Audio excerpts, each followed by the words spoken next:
There we go. All right. So, um,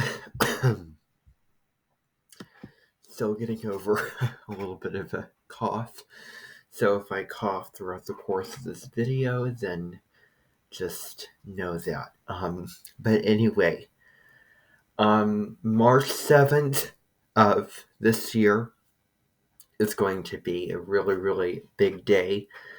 Two major events are happening. First of all, there's a full moon that's going to happen, and then Saturn's changing signs into Pisces. But this video is specifically going to address the full moon in Virgo, which comes about once a year, usually once a year, or if the full moon comes at the beginning of Pisces season, and then there's another full moon at the end of Pisces season, and that can also happen. For example, I think in 2021 there were two full moons in Aquarius. One in July on the 24th, I think, and then another in August. So, anyway, so this full moon in Virgo is occurring at 16 degrees and 41 minutes of Pisces in Virgo. So you want to look for any planets or points of, and points, when I say that, I mean the ascendant, descendant, midheaven, or even the lunar nodes, so the north node and south node. If you have any of those planets, asteroids such as Ceres, Juno, Vesta, all those asteroids in your chart, or planets or points, or your luminaries, Earth, Sun, and Moon, around 16 degrees of Pisces and Virgo, Sagittarius and Pisces, or Sagittarius and Gemini, which are all the mutable signs, then this full moon is going to have an extra special and potent meaning. And it's going to be time where those big changes and those big issues are really, really going to come to a head in more profound ways. So it's going to give you an extra special boost of something coming to a head. And I'm going to get into that a little bit later. But this full moon is occurring at 6:42 a.m. Central Time and 7:42 a.m. Eastern Standard Time. Now, these are just two time zones. You can convert this to your own time zone using a time zone converter.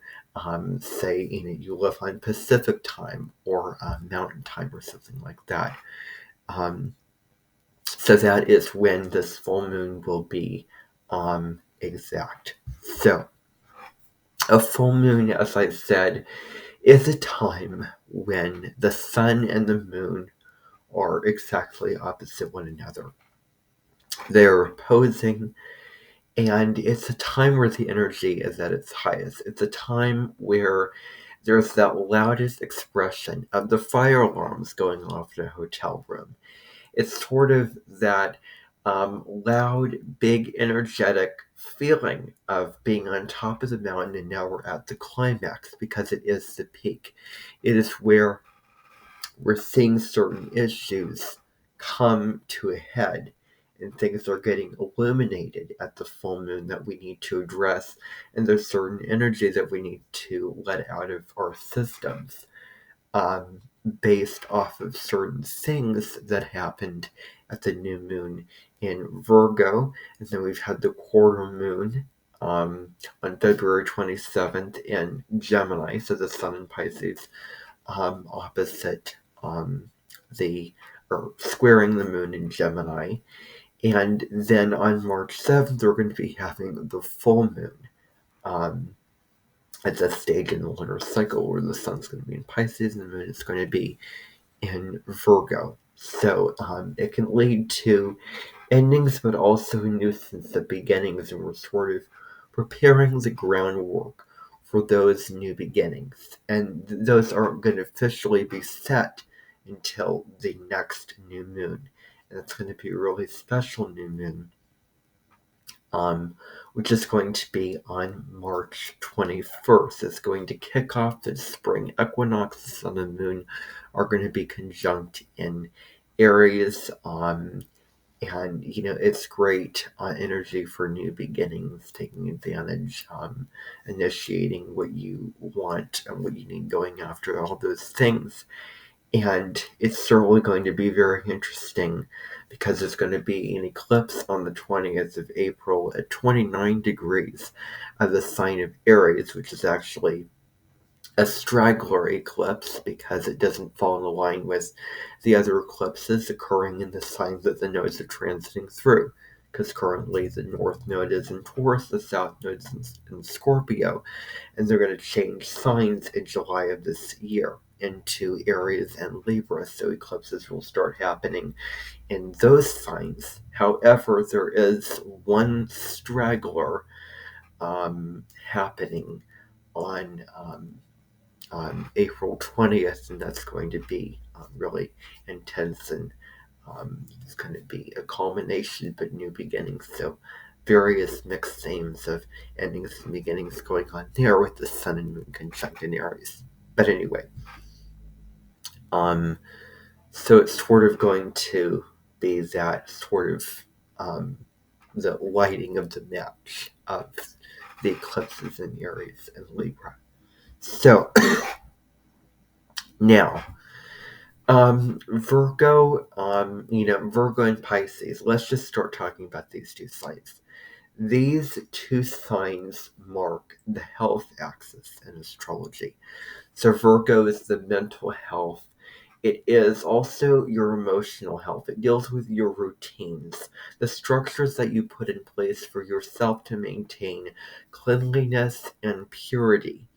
And then Pisces deals with spirituality. So these signs are two opposites.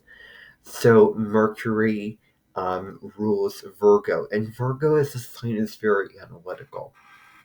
It can really get into the mental space of analyzing and being very practical and logical. It deals with service, but on the physical plane, as opposed to Pisces deals with service on the emotional and spiritual plane. And so it's so fascinating that there's a full moon the same day as Saturn moving into Pisces, because the full moon is happening in Virgo. Virgo is an earth sign. It deals with practicality. It deals with things materializing, results, really getting grounded about what you want to do in your life, getting your feet on the ground and actually taking the practical steps to achieve this. And it's fascinating that there's a synchronicity between this full moon in Virgo and Saturn, which is really earthy in nature, and it deals with structure, and it deals with things getting done and tangibility, and as I say, results and being grounded. And it's moving into Pisces. So both of these two events happening the same day is an invitation for us to ground and legitimize and have a practical and, in a way, rationalizing spirituality. Because we need to balance out these two feminine energies of the Virgo expecting things to be perfect in a certain way, but the Pisces is all about surrendering that as well. It's all about I may not be perfect, but I am enough. And I think that looking in the mirror and saying I am enough and accepting yourself for who you are is going to be huge at this time. And I also think that there's a prayer called the Serenity Prayer, and I occasionally bring this up when I talk about um, lunations or lunar events happening in Virgo. So I'll probably bring this up with a new moon in Virgo or a full moon in Virgo or an eclipse, either a solar or lunar eclipse in Virgo, There's that serenity prayer. God grant me the serenity to accept the things I cannot change, courage to change the things I can, and wisdom to know the difference. And where we can do so much to improve our lives, because Virgo is about conscious improvement, it is about work, it is about um, improving ourselves and being humble of where we may be lacking, and it deals with how perfectionism or self-improvement can be a good thing, and it is about it's very um, relatable energy to chop wood, carry water, and the principle that you do your daily routines, wake up in the morning, brush your teeth, have breakfast, all those little things, those little details about you that really define who you are in huge ways and say a lot about you. So Virgo invites you to um, look at that aspect of your life. It deals with the sixth house of work and service in your daily life. And Pisces is about spirituality. It is about coming to a sense of being inside of you, of compassion. It is about marveling at the white bookshelf with those books on it and then escaping into other lands because it deals with the ethereal. It deals with imagination not being grounded. It is really disorganized of a sign, and Saturn moving into Pisces is going to bring order to chaos in a way, or really make clear the chaos of Pisces, of the waters of Pisces, for the next 2.5 years. So in a way, this video and the content of this video overlaps with Saturn changing signs. But Pisces deals with soul health. It deals with self-care in terms of the spiritual practices, such as, a couple of them is self-love, practicing self-care, physical self-care, but especially spiritual self-care.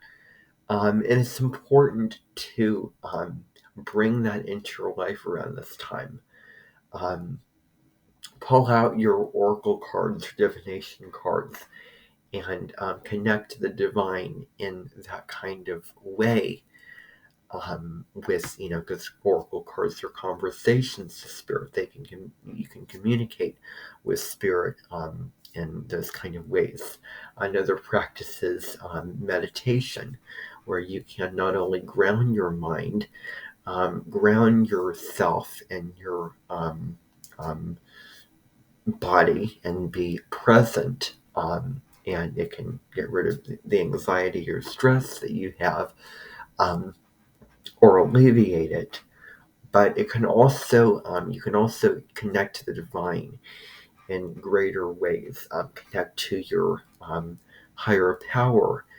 And Pisces is about the higher power. It is about the fact that we're not just operating on the 3D level. We're not just operating from our human selves.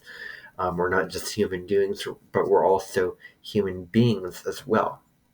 And so, because of this, we're here on behalf of spirit, and we are connected to the trees, to the animals, to everyone and everything around us, even though our egos may say and think that we may be separate.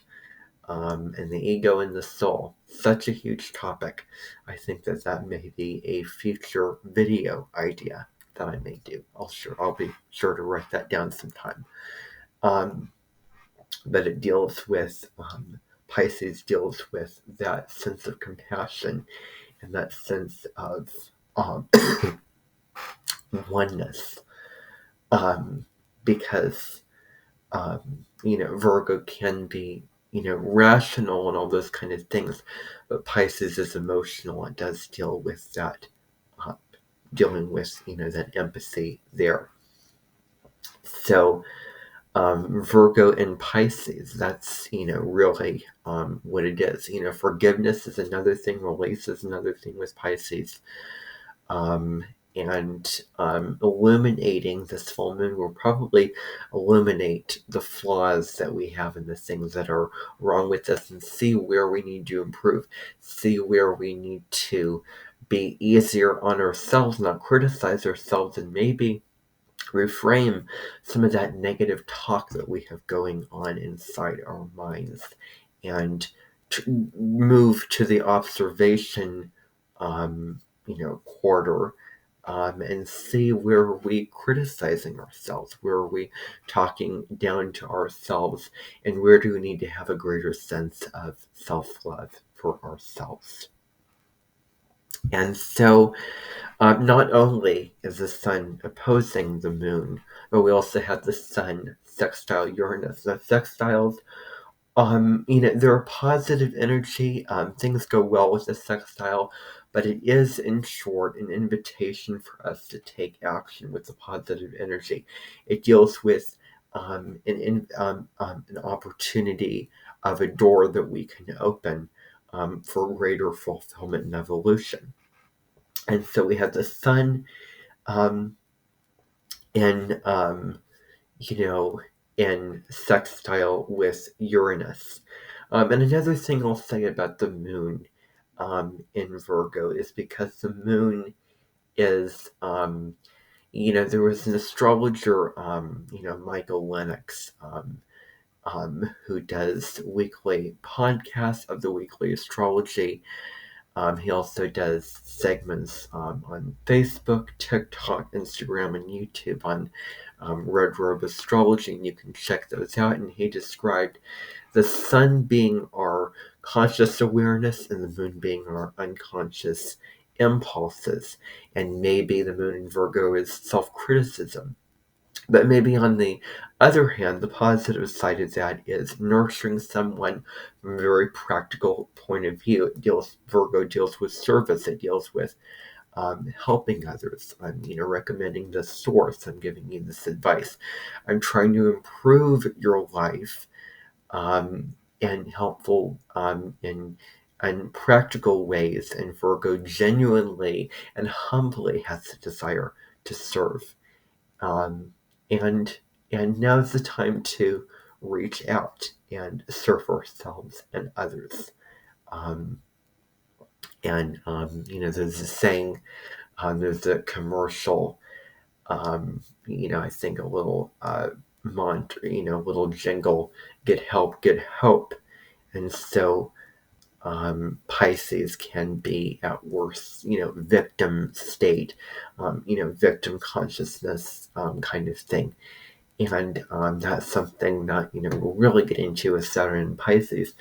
But, Virgo is about the, help, and it does still about, the Virgo Pisces axis is about help, self-help, the self-help axis. So, and Virgo's practical, as I say again. So, moving on to the sun sextile Uranus. So the sun is conscious awareness, as I said before. It deals with how we want to present ourselves, how we want to put ourselves out there and really direct our lives. And Uranus is our natal chart relates to how we want to liberate ourselves and get outside of the box. And so Uranus in the sun, so the sun's in Pisces, Uranus is in Taurus, and when we have a sextile going on, we have one planet or luminary, asteroid point, whatever, and in either Earth, water, that's one pairing. The second pairing is air and fire. So we have the sun in Pisces, Uranus in Taurus. Pisces is water, Uranus, Taurus is earth, so that would be a sextile. And Uranus deals with liberation, but it deals with sudden realizations of what you need to change, sudden revolutions of something happening totally out of the blue and totally unexpectedly. It deals with a radical departure from this world and an invitation to suddenly wake up pack our bags and then move somewhere else and start a new life and do something different. And it is a time where we can do something different and try something new with the sun sextile Uranus and be free to liberate ourselves. Breaking off from our limitations is a theme of where we've been limited in, work relationships, conditioning in our lives, and now it's the time to break free of that and be authentic and show more of our unique, quirky selves, and also try something new where we genuinely want to feel this empowered energy to then suddenly be something different and not really care what others think, because Uranus deals with not caring what others think. It deals with um, being out of the box and genuinely being who we want to be, and marching to the beat of our own drum. And that may be a calling, and we may feel a sense of that, we're in, that we're moving in the right direction, in an inner sense of fulfillment or peace, or, this is right and this is the direction that I need to go in with this particular aspect. Now, the moon is also forming a harmonious trine to Uranus. And so the moon is free. It deals, as I said, with emotion. It is partially how you want to be taken care of and how you also take care of others. It deals with our deepest, most innate emotional needs and the real part of ourselves. It's about our innermost part of ourselves that genuinely wants care and to be nurtured and seen and understood. And it's also how we need to feel at peace with ourselves. And the moon trining Uranus is how we can feel more at peace with ourselves in this case is expressing our feelings and expressing ourselves uninhibitedly, number one, and number two, doing something different and out of the box that is emotionally sort of gravitating, that we feel called to do. Um, and it's also an energy where taking a chance on something new, taking advantage of an impulse, acting on it from a place of doing it where we're wise and aware of it, and we can act on impulse. But because it's a trine, it's an easier energy where that can really serve us, as opposed to backfire on us or put us in trouble, like we would have the moon square Uranus. Squares are more difficult, tense aspects, and so that would be a little bit different there. Um, but when we do something new, go somewhere new, put on dress in a new way, or change up how we go throughout our sixth house area of life, which is our routines, or we, even something small as making a new dish or rearranging our house, or reading something new, especially studying something new, um, and having a plan of something different that we want to do, and feeling that right sense of, I want to do this and I want to take advantage and I want to act on this.